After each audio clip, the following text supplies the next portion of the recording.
Está começando agora a Voz da Palavra. E a palavra de hoje está em Marcos, capítulo 8, versículo 1, que aqui relata sobre a segunda multiplicação de pães.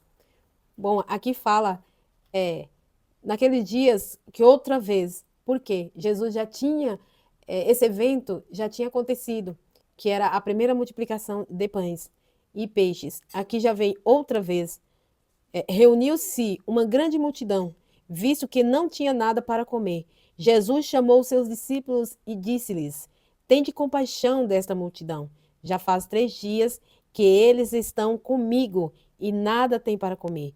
E se eu os mandar para casa com fome, vão desfalecer no caminho, porque alguns deles vieram de longe. E os discípulos responderam: Onde neste lugar deserto poderia alguém conseguir pães suficiente para alimentá-los? Jesus perguntou: Quantos pães vocês têm? Perguntou Jesus. 7, respondeu eles. Ele ordenou à multidão que se assentassem no chão, depois de tomar os 7 pães e dar graças, partiu e os entregou aos seus discípulos, para que os servissem à multidão.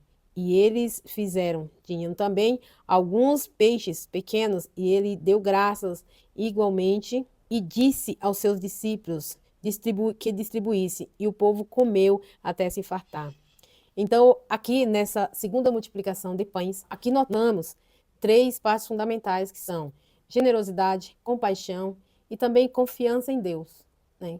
Que quando Jesus perguntou quantos pães tem, então os discípulos agiram de generosidade, dispostos a quê? A dividir aquilo que ele tinha. E muitas vezes nós também precisamos agir de generosidade para com as pessoas. E Jesus falou assim, ó, tem 3 dias que aquela multidão estava com Jesus. Como que a pessoa, às vezes, suporta 3 dias sem alimentar, estando em um lugar, né?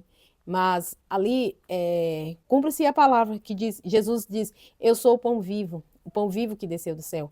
Então, quando aquele povo estava ouvindo, estava na presença de Jesus, eles não sentiam fome, eles não tinham necessidade, né, de pão. Por quê? Jesus o alimentava, a presença de Deus que estava naquele lugar alimentava aquele povo. Então, saciava a fome daquele povo.